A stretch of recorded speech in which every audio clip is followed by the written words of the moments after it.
Thousand Autumns, is a Meng Xi Shi novel. This is an audiobook made by fans for other fans. Disclaimer. The main couple of the story is made up of two men. If you don't like it, don't listen. Thank you. Remember, subscribe and click the bell to stay updated on all the new releases. Enjoy. Chapter 21. Every expert had at least some degree of an expert's manners, whether they were sensitive about their reputation or were unwilling to let go of their pride. People of high status usually wouldn't do something like using another person as a scapegoat because they still cared about their face. Only someone like Yan Wushi, who could destroy even the strategy of the Vermilion Young without a second thought, would be able to commit such a shameful act. No wonder it left Yue hopping mad behind them, and it even rendered Shen Qiao speechless. Yan Wushi brought him all the way down the mountain. They passed through Xuandu town and arrived at the relay station in the countryside, a place they had stayed at before when they first entered the town. There was a sparse little forest, which could be regarded as a spacious spot. He put Shen Qiao down. Shen Qiao cupped his hands. Thanks. He was injured during his fight with Yue. All of his blood and chi had been stagnant ever since. After such a long time, he finally started to feel the warmth slowly returning, and sensation coming back to his limbs. Yan Wushi just bluntly sneered, "So what's the point of your trip to Mount Xuandu?" "It only proved what I said the other day was true. The human heart is worthless when interests are involved. Your martial brothers could betray you without any hesitation for the sake of their interests. In order to become the sect leader, they could let you fall off the cliff and yet turn a deaf ear to it." Chi Fengge boasted his sect as being orthodox and morally upright, but the conducts of his disciples are even comparable to the people from our demonic sects. How amazing is that? He was very much aware that after Shen Qiao fell off the cliff, people from Mount Xuandu also took turns searching for him out there. However, at that time, he had already saved Shen Qiao and brought him back with him. So of course, those people went back empty-handed. But there was no need for Yan Wushi to speak on their behalf. He was more than happy to see Shen Qiao fall into despair from now on, turning from a soft-hearted, castaway sect leader into a person full of hatred toward everyone in the world. But Shen Qiao didn't take up the thread of the conversation. He found a large stone next to him with his hands and then slowly sat down. Yue was a little stubborn and very much a utilitarian. Ever since he was a child, he had to be the best in everything he did. Had he not grown up on Mount Xuandu, it was hard to say whether he would have become another Yan Wushi. But over these years, he had indeed put his heart and soul into Mount Xuandu. He hoarded nothing for himself, and the fellow disciples all had fraternal love towards one another. However hard-hearted he once was, all of these things should be enough to warm him up. Not to mention that Yue was not Yan Wushi after all, therefore, prior to that event, even if his master Chi Fengge were to be reborn, he wouldn't have anticipated it either, let alone Shen Qiao. He orchestrated Shen Qiao's defeat in the fight with Kunyi and made him lose to a Tuju person under thousands of staring eyes. Since his reputation was completely swept away, Yue naturally became his successor. No one would consider him unqualified. It was also a way to get it done once and for all, since even if Shen Qiao were still alive, he wouldn't have the face to ask to become the sect leader again. This sounded very plausible, but considering how excitedly Yue had sworn back then that he had difficulties that he couldn't voice, saying the reason he did it was to place Mount Xuandu above all other sects in the world, then the matter seemed a bit odd. Assuming Yue really had his own difficulties like he said and there were other reasons behind the event, then he was definitely not only referring to his secret collusion with the Tuju people to set up Shen Qiao's fall from the cliff. he must have been cooperating with the Tuja people on some other things as well that were even more important. Shen Qiao knitted his brows. He could only feel the pricking pain everywhere inside his head and remained puzzled despite the amount of thought he put into it. Ever since the Jin dynasty moved to the south, many riots broke out from the 5 barbarians. Even though the regimes of each country had changed frequently during these years, the power of countries such as Zhou and Qi, which had extremely rich Western cultures, gradually sinicized due to their inheritance of the Han systems.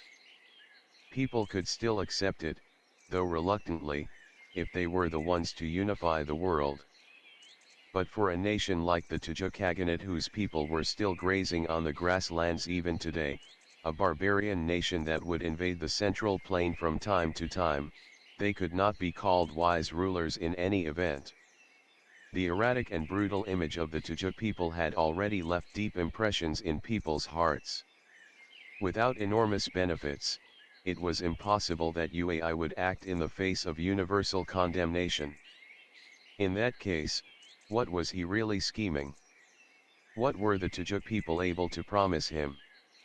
Or what benefits could they bring to Mount Xuandu? Shen Qiao couldn't discuss these things with Yan Wushi. Although their relationship was getting deeper nowadays, they weren't friends yet. Because of the other person's moodiness, it was even more impossible for Shen Qiao to ask for hearty advice from a mere acquaintance like him. Shen Qiao had no other choice but to turn it back and forth in his own mind. It was just that no matter how he thought about it, he felt like he was looking at it through a thin layer of window paper and could not get to the key point. Yan Wushi suddenly asked, "Have you had enough rest?" At a loss, Shen Qiao lifted his head. Because he was still thinking about other things, his face looked a little innocent and absent-minded. "If so, then let's fight." Shen Qiao. He gave a bitter smile. "Sect Master Yan, how am I going to be your match? Didn't you try it already last time?" Yan Wushi found it strange. "Then why do you think I brought you out? What does your life or death have to do with me? If I want the remaining script of the strategy of the Vermilion Yang, I can go search for it on Mount Xuandu directly. Why do I need to bring a nuisance like you? You bear 2 books of the strategy of the Vermilion Yang inside you right now. Restoring your martial arts is just a matter of time. But not everyone is as lucky as you. I have long been looking for a person who has mastered the strategy of the Vermilion Yang so that I can study the set of martial arts by Tao Hongjing through him. But I can't fight with myself, and neither can I practice with that bald donkey switting. Aren't you the perfect candidate then?" Shen Qiao's mouth twitched. He didn't know what to say. He said after a long time, "I only have 30% of martial power left, and I got injured while I was fighting with UAI. I'm afraid that you ask more than what my body can offer. That's why I have shown you such a great mercy, letting you sit here to rest for a while." Shen Qiao said helplessly, "Now I suddenly feel that being forced to stay on Mount Xuandu isn't as bad a choice." Yan Wushi said, "You have now regained your memory, that is to say, you can remember and have a fluent command of the part of the strategy of the Vermilion Yang you learned before. In addition to the section you heard in the Beyond Clouds monastery that day, it should be enough for you to comprehend it and bring your realm to the next level." Shen Qiao thought for a moment, then sincerely nodded, "It is indeed the case." From this perspective, even though Yan Wushi's motives weren't pure and he often had the intention to take advantage of Shen Qiao or find amusement in his suffering, Shen Qiao would still thank him a lot. Shen Qiao said, "I haven't thanked Sect Master Yan properly since I left the spare mansion. Were it not for you, perhaps I would have already joined the strand of departed souls at the foot of Half-Step Peak." Yan Wushi replied, "What you should thank the most is the inner chi from the strategy of the Vermilion Yang inside you. I wouldn't feel like saving you were it not for its sake." Shen Qiao tried to console himself, all right. I'll light some incense sticks for master and thank him for passing on the strategy of the vermilion yang to me. Yan Wushi said, when I fought with Yue, I didn't find any inner qi inside him that came from the strategy of the vermilion yang. Presumably, Qi Fengge only passed it to you. Shen Qiao nodded, that's right. On that day, Master only passed the Book of Wandering Spirits to me. He ordered me to memorize it verbally and prohibited me from writing it down. Everyone out there says there is one book of the strategy of the vermilion yang hidden on Mount Xuandu, but till today, I still don't know whether that book is still there or not. Yan Wushi found it very interesting. Does Qi Fengge not want Mount Xuandu to pass it on to the later generations, or does he not want all of his disciples to make something of themselves? Why did he pass the Book of Wandering Spirits to only you? Shen Qiao slowly explained, I also asked Master about it before, but he didn't answer. Master and Immortal Tao were old friends when they were alive. I heard that Immortal Tao once regretted the strategy of the vermilion yang after he completed it. He felt that it would pull people around the world into an endless fight if the book was out. Therefore, I think, perhaps, Master somewhat felt the same. On one hand, he wanted the fruit of his friend's painstaking efforts of his entire lifetime to be passed on to later generations, while on the other hand, he didn't want it to spread too widely as to make everyone fight over it. That's why he made such a contradictory decision. Yan Wushi snorted disdainfully, what a petty kindness. Regarding this matter, he was like that, and back then during his fight with Hulagu, he was also like that. Not killing Hulagu, therefore leaving hidden dangers for the later generation.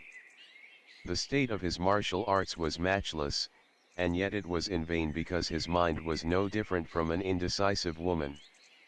If that's the case, why does he even bother to let Mount Xanadu's disciples practice martial arts? Wouldn't it be better if he just changed Mount Xuandu into an ordinary Daoist temple? If he wishes for a world without war, then why doesn't he start with himself? These words were bitter and acrimonious to the bone, but they were not completely unreasonable. There was something in common between Shen Qiao and his master. They both had kind, gentle hearts, and always were considerate of other people. But there was also a difference between them. While traveling outside, he witnessed himself a time of famine and impoverishment, the suffering of the common people and the rich and powerful ones in the world all being drawn into the game. His way of thinking gradually changed. He found out that as long as Mount Xuandu was still inside this mortal world, it was impossible to detach itself from the world and stay out of everything. It would inevitably join the game sooner or later. Unfortunately, before he could bring any change to Mount Xuandu, Yue already couldn't wait to remove and replace him, completely carrying Mount Xuandu towards an unknown path. He slightly lowered his head and sank into contemplation. On the other side, Yan Wushi's finger was already pointing toward this direction in silence with no warning. Since Shen Qiao lost his sense of sight, he had been intentionally training his ears. After he heard some strange sounds, he hurriedly pushed against the stone and jumped up. Then he started retreating rapidly. Mount Xuandu's lightness skill was peerless in this world. Once the rainbow shadow was carried out, Shen Qiao's carriage changed at once. Like a lotus flower being tenderly helped up by a wind, or a pond of smiling blue water, or a willow branch unfolding itself, he moved with a flowing elegance that was hard to describe. One could vaguely picture what it was like when his martial power was in full bloom.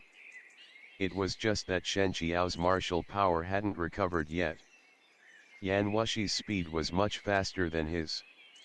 He was only half a step slower, but the stone he had been sitting on a moment ago had already broken into pieces with a loud bang. Crushed rocks splattered in all directions and rained towards Shen Qiao. Luckily, he was able to put up his inner chi just in time so that his face could escape the splash. It was just that half of his sleeve was shredded by the sharp rocks. The rocks even cut his wrist. Blood streamed down his fair skin at once. The tender wave of the spring water pities the reflection on it, that all of the infatuation has turned to dust.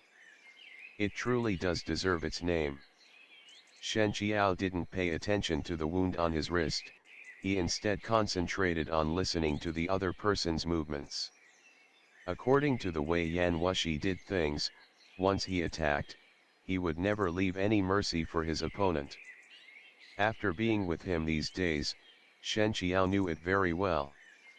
For today's battle, he must fight till the other person was fully satisfied, otherwise, he would just die in vain. End of the chapter.